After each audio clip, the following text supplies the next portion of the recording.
Assalamualaikum warahmatullahi wabarakatuh. Baik, untuk video kali ini kita akan menyajikan pembahasan dari pengerjaan tugas atau latihan pemeriksaan utang dagang pada pertemuan sebelumnya. Oke, baiklah, kita mulai dari prosedur audit. Oke, yang pertama adalah mempelajari dan evaluasi internal control atas siklus pembelian dan pelunasan. Nah, penjelasannya di sini saudara memang sudah dianggap mempelajari dan mengevaluasi internal control klien. Jadi memang untuk awal-awal pada tahapan awal itu yang dilakukan diantaranya adalah Anda harus mempelajari internal control klien, Anda evaluasi, Anda pahami ya untuk menentukan nanti apakah mungkin ruang lingkup pemeriksaannya, kemudian jumlah sampel yang akan diambil, dan menyusun prosedur audit selanjutnya. Oke, dalam hal ini tugas mahasiswa tidak ada karena mahasiswa sudah dianggap mempelajari dan mengevaluasi internal kontrolnya dan dianggap sudah memadai. Oke, ini sudah default sih sebetulnya di pikiran Anda bahwa berikutnya Anda akan diminta untuk membuat atau mempersiapkan lead schedule atau schedule utama. Nah, di sini ada G, artinya adalah indeks yang akan Anda berikan, nantinya adalah indeks G. Kemudian Anda diminta untuk mengisi lead schedule tersebut pada kolom yang berwarna biru ya. Kalau di KKP ini berwarna biru. Oke, ini lead schedule. Lead schedule sudah disediakan oleh klien. Klien kita adalah PT Sinar Jaya Abadi, akun utang dagang periodenya 31 Desember 2019. Saldo utang per 31 Desember 2019 adalah 557 juta dan 31 Desember 2018 adalah 488 juta. Tugas Anda adalah mengisi lead schedule sesuai dengan instruksi ini ya, dan tidak ada tick mark. Ini belum ada tick mark ya. Oke, ini lead schedule-nya. Ini saya ambil dari salah satu KKP mahasiswa ya. Nanti Anda silahkan ketika ada yang kurang sesuai nantinya, silahkan Anda komentari ya. Ini ada diambil dari salah satu KKP mahasiswa dan sudah dimodifikasi, tapi masih ada tambahan yang harus dilakukan. Oke, ini dia KKP-nya 31 Desember 2019 557 dan 31 Desember 2018 atau tahun lalunya adalah 488. Oke, lanjut kita ke programnya. Telusuri saldo utang unaudited 31 Desember 2019 ke General Ledger. Pada kasus ini, saudara dianggap telah menelusuri ke General Ledger. Saldo pada General Ledger adalah 557. Tugas Anda adalah memberikan tick mark apakah sesuai atau tidak sesuai dengan GL. Nah, pada kali ini dianggap sesuai, maka diberikanlah tick mark GL. Oke. Nah, ini tick mark dan indeks silang ini ada kolom diberikan. Sebaiknya Anda memang memberikan tick mark atau indeks silang apa yang sudah Anda berikan pada prosedur ini ya. Oke, beberapa mahasiswa masih belum mengisi tabel ini. Oke, lanjut. Yang berikutnya keempat, periksa saldo unaudited. Saldo audited 31 Desember 2018. Artinya begini, yang default bagi Anda adalah ketika Anda memeriksa saldo tahun berjalan, maka setelah itu Anda lakukan pemeriksaan kepada saldo audited tahun sebelumnya. Anda harus pastikan bahwa saldo akhir itu merupakan langkah awal atau pijakan bagi saldo awal tahun berikutnya. Yang pertama, yang kedua bisa digunakan sebagai fluctuation analysis ya, flux analysis. Jadi bisa nanti terlihat apakah ketika dibandingkan saldo tahun berjalan yang diperiksa dengan tahun sebelumnya, apakah terjadi kenaikan yang signifikan, penurunan yang signifikan, atau relatif tidak terjadi kenaikan atau penurunan, dan seterusnya ya. Intinya adalah harus Anda lakukan pemeriksaan terhadap saldo akhir tahun sebelumnya, dalam artian Anda periksa apakah sudah sesuai apa belum ya. Ini sudah biasa Anda lakukan PY di sini. Nah, 888 juta.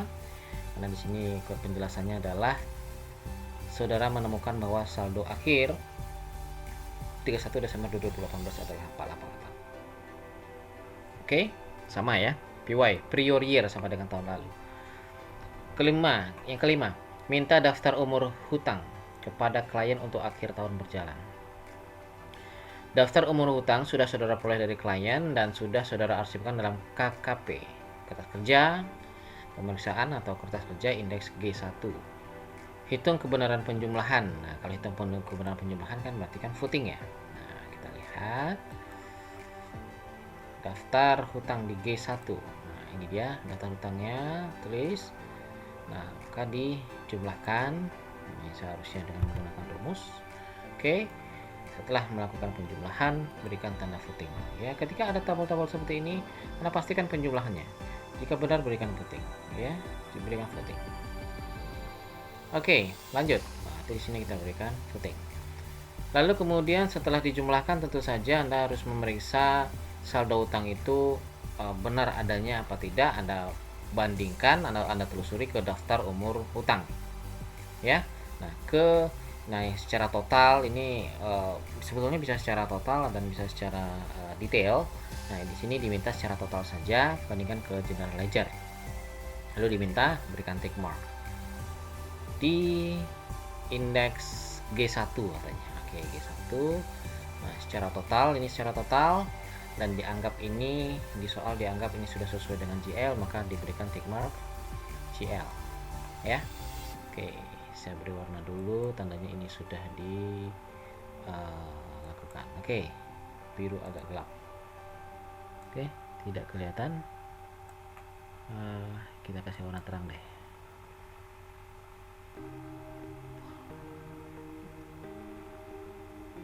Merah, kuning ya, kuning aja ya. Kuning aja. Oke. Ini kita birukan dulu. Oke, berikutnya adalah periksa kebenaran penjumlahan pada daftar faktur pembelian yang ada pada kertas kerja indeks G2. Oh, di G2. Jadi Anda harus periksa tadi ke general ledger ya. Jadi ke general ledger ini angka-angka ini, saldo-saldo ini, individual ini pastikan saldonya sama dengan general ledger. Nah, kemudian saldo-saldo ini Anda kan skeptis ya, Anda harus ingin tahu, Anda pengen memastikan apakah betul saldo misalnya rezeki lancar yang 105 juta ini terdiri dari 75 juta dan 30 juta ya. Yang 75 juta itu umurnya baru sekitar 30 hari, yang 30 juta itu umurnya sekitar 31 sampai 60 hari. Jadi telusuri ke daftar pembelian katanya. Nah, ini dia daftar pembelian atau daftar faktur pembelian. Contohnya misalnya rezeki lancar. Rezeki lancar ini ada 105 juta saldonya, atau artiannya si klien memiliki hutang kepada rezeki lancar sebesar 105 juta, yaitu 75 dan 30. Lihat di daftar pembelian, apakah ada pembelian sekian. Rezeki lancar di bulan November, berarti bulan November berarti lebih dari 1 bulan ya, berarti antara 31 sampai 60 itu ada 2 kali pembelian, ada 20 dan 10 juta, berarti 30 juta. Berarti harusnya di rezeki lancar itu ada 30 juta ya. Artinya klien kita memiliki hutang kepada rezeki lancar sebesar 30 juta yang sudah berjalan selama 31 sampai 60 hari yang lalu. Itu terjadi hutangnya tanggal 2 November dan 4 November ya. Oke, barang diterima 30 Desember dan 28 Desember. Lama sih, cuman masih termasuk periode tahun 2019 ya. Oke, rezeki lancar. Berikutnya lagi rezeki lancar, kita lihat rezeki lancar ada lagi 15 Desember. Berarti 15 Desember adalah, kalau bulan Desember berarti termasuk umur 30 hari ya. Ini bulan yang sama. Kemudian rezeki lancar lagi tanggal 22 Desember, berarti umur masih dalam kategori 1 sampai 30.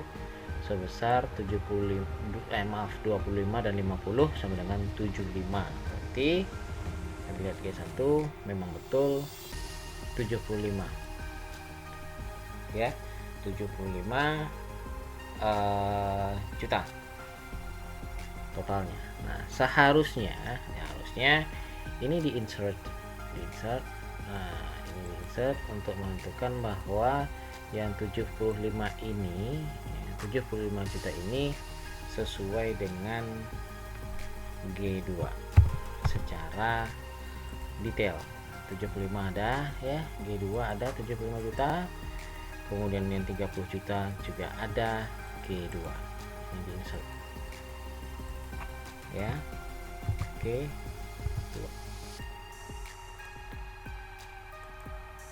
Oke, nggak apa-apa. Nah, nanti setelah cek semuanya, kalau seandainya memang ada ini di G2 semuanya, maka ini akan menjadi di sini G2 semua di rincian ini ya. Oke. Nah, tapi ini ada yang berbeda ini, Violeta. Mari kita lihat G2. Violeta itu ada 12 November, berarti 31 sampai 60 ya. Ada 33 juta. Violeta 33 juta ada, dan yang baru atau ini bulan Desember 30 hari itu ada 60 juta Violeta. Terus ada lagi Violeta 25 juta dan 35 juta sama dengan 60 juta ada Violeta di sini. Nah, tapi diberikan tick mark yang berbeda. Apa artinya tick mark berbeda di sini? Barang belum diterima per 31 Desember 2019 sebesar 25 juta.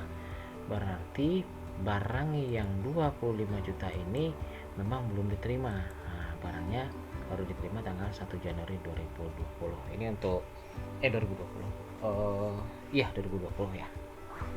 Oke. Nah, ini barangnya. Terima barang di periode berikutnya. Tapi nggak masalah karena FOB pembeliannya adalah FOB shipping point. Syarat pembeliannya adalah FOB shipping point, artinya meskipun barangnya belum sampai, transaksinya sudah harus diakui. Jadi tidak masalah.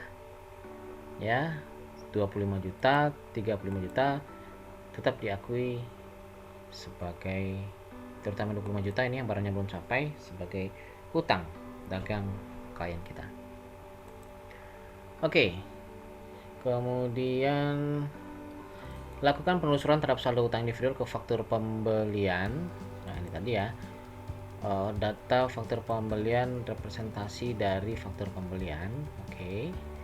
Nah, berikan tick marknya. Kalau G1 berikan G2 dan G2 berikan G1. Nah, ini dia tadi nih. G1 tadi berikan G2. Nah, di sini kan secara total, memang dimintanya secara total. Kalau seandainya Anda tidak bikin ini sebetulnya tidak apa-apa karena tidak diinstruksikan, tapi sebaiknya dibikin ya. Tapi untuk kasus ini tidak Anda bikin tidak apa-apa. Oke, karena yang diminta adalah secara total. Nah, yang di sini G1-nya bikin G2, artinya data ini sudah sesuai dengan G2. Nah, kalau ini nanti ada G2 semua ya, data ini sesuai dengan G2.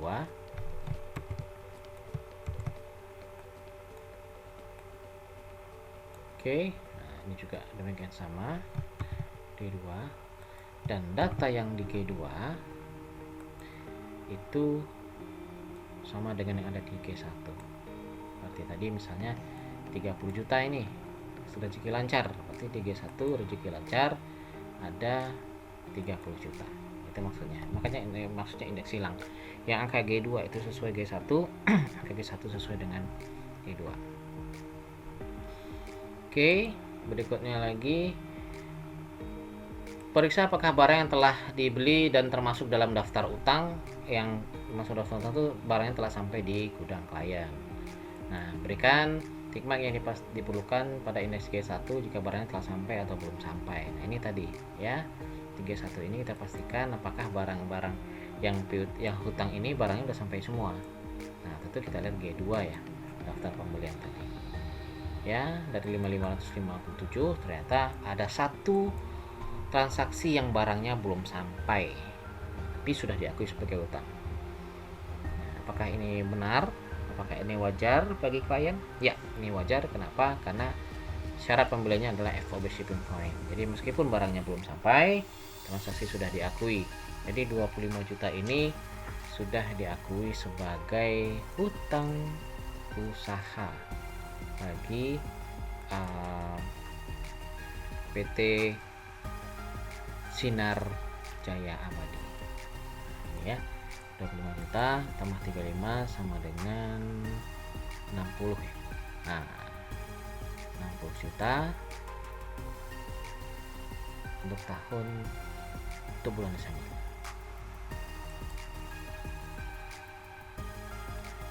Oke, kita lanjut sebentar.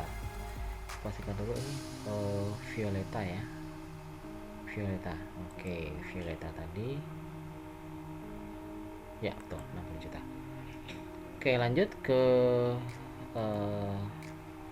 berikutnya. Nah, ini kenapa berbeda tickmarknya ya, karena barangnya memang belum datang di sini. Ini berbeda, dibikin oleh temannya adalah Violeta yang 60 juta ini salah satunya adalah barangnya belum diterima per tanggal 31 Desember 2019 ya. Benar cara memberikan tickmark ya. Oke, lanjut. Soal telusuri saldo hutang pada daftar hutang. Ini sekitar jurnal pengeluaran kas. Nah, setiap hutang usaha, hutang dagang yang kita periksa, itu kita periksa apakah daftar hutang tadi itu nanti akan dibayar pada periode berikutnya. Apa gunanya?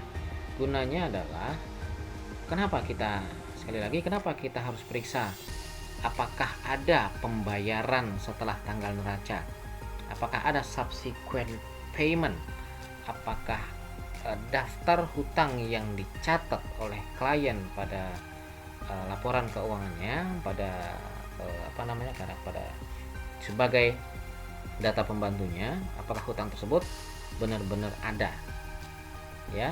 Itu gunanya kita periksa subsequent paymentnya atau pembayaran setelah tanggal neraca. Oke, nah jadi yang kita periksa adalah ke jurnal pengeluaran kas, apakah ada pengeluaran kas untuk pembayaran hutang tersebut di periode berikutnya. Nah, cuplikan dari pengeluaran kas, kan pengeluaran kas kan banyak itu satu periode. Nah, ini disajikan saja cuplikannya saja yang sesuai dengan kasus. Misalnya rezeki lancar tanggal 4 Januari ada bayar 30 juta. Kita lihat rezeki lancar 30 juta. Apakah ada 30 juta rezeki lancar? Iya, dibayar. Artinya yang 30 juta ini dibayar tanggal 4 Januari 2020. Artinya apa? Nah, ini sudah pasti bahwa hutang ini bukan adalah hutang fiktif karena memang dibayar. Ya. Nah, dikasih indeks G1. Artinya apa? 30 juta ini dengan G1. Nah, G1 ini sudah diperiksa ke G4 sini. Itu makanya indeks silang namanya. Ya. Oke, jadi di G4 dan G1 di sini ya, untuk G1 dan G4. Kemudian lakukan konfirmasi ke supplier ya. 11-12 dengan pemeriksaan piutang. Jadi kita harus melakukan konfirmasi hutang kepada supplier untuk memastikan apakah hutang tersebut yang dicatat oleh klien ini memang sesuai dengan catatan dari supplier. Penjelasan perbedaan hasil konfirmasi yang disampaikan oleh Toronto PT dapat diyakini kebenarannya. Oh, ini ada penjelasannya bahwa ada perbedaan yang disampaikan oleh PT Toronto, dan dalam kasus ini dianggap bahwa penjelasan dari PT Toronto itu adalah benar. Lalu berikan tick mark pada G1, dan jika ada usulan jurnal penyesuaian usulkan jurnal penyesuaian, dan jika hasil konfirmasi sesuai berikan tick mark C, dan jika tidak sesuai berikan tick mark RD atau reporting different. Nah, di mana nih? Di G3 ya. Oke. Nah, ini dia. Rezeki lancar dikonfirmasi 105. Hasil konfirmasinya 105 sama di G1. Nah, G1 artinya kita kasih G1 confirm ya. Sinar terang mulia dikonfirmasi 65, jawaban konfirmasi 65, berarti di G1 confirm.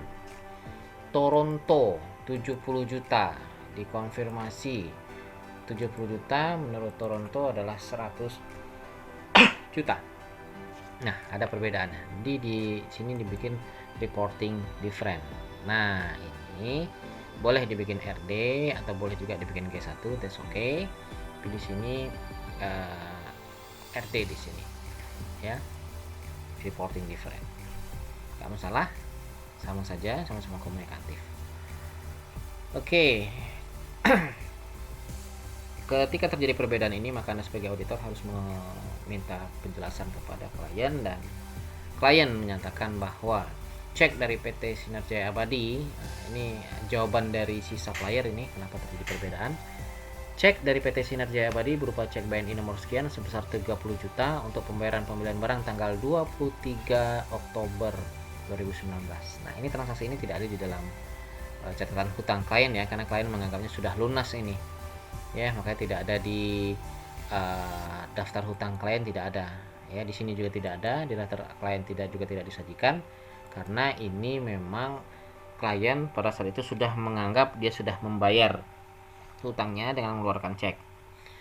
Ternyata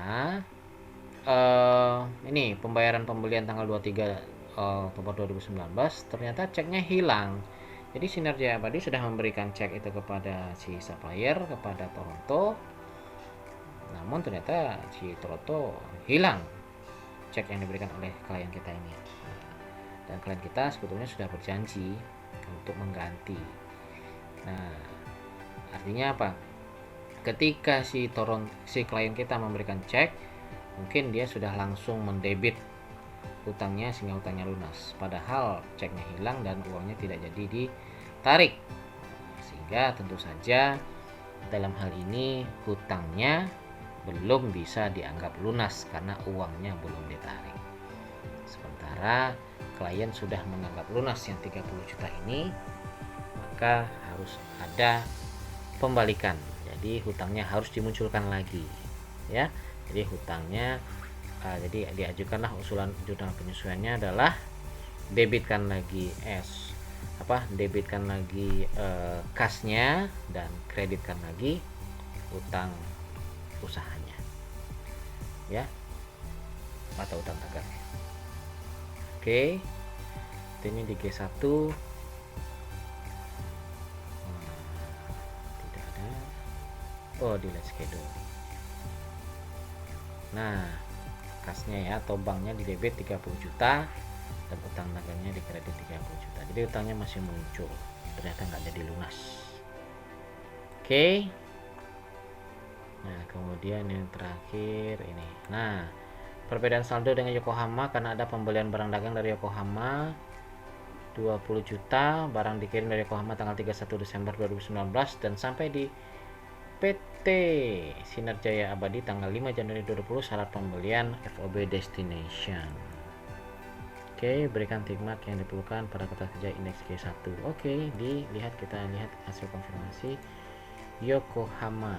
Nah, Yokohama menurut klien hutangnya 31, menurut Yokohama 51 ya, selisih 20. Apa penjelasannya? Selisih 20 ini adalah adanya pembelian tanggal 31 Desember tapi barangnya baru sampai tanggal, nah penjelasannya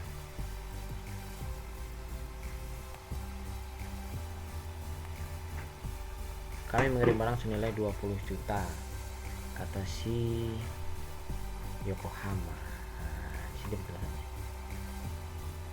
Barang dikirim dari Yokohama tanggal 31 Desember memang, tapi sampainya tanggal 5 Januari. Oke. Oh, syarat pembeliannya adalah FOB destination, berarti sampai dulu barangnya baru diakui. Nah, sementara barangnya baru sampai 5 Januari, tentu saja si klien kita belum mengakui yang 20 juta ini karena barangnya belum sampai. Jadi mana nilai utang yang wajar kepada Yokohama? Apakah 31 juta atau 51 juta? Tentu yang 31 juta karena yang 20 juta belum bisa diakui. Meskipun transaksinya tanggal 31 Desember 2019, tapi barangnya baru sampai tanggal 5 Januari 2020 kalau nggak salah tadi, ya. FOB-nya destination. Tapi kalau seandainya FOB-nya shipping point, tanggal berapapun barangnya sampai, ketika transaksinya tahun 2019 tetap harus diakui sebagai hutang dagangnya. Oke. Nah, jadi kira-kira demikian. Jadi leg schedule-nya adalah dikreditkan hutang usahanya sebesar 30 juta. Nah, kas debit, kas kan nggak masuk sini, bukan KKP di sini ya. Jadi kas yang bertambah sehingga setelah diaudit tahun 2019 hutang dagang atau hutang usahanya bukan 557 tapi 587 juta ya. Blue puting dan PY. Lalu bikinlah apa makna dari tikmak tadi ya. Ini prosedur audit yang dilakukan, silahkan ditambahkan. Oke, kita lihat di G1 seperti tadi, silahkan nanti disamakan saja G2. Dan intinya Anda sudah memahami, sudah diberikan penjelasan bagaimana cara memeriksa akun utang usaha. Demikian, terima kasih. Assalamualaikum warahmatullahi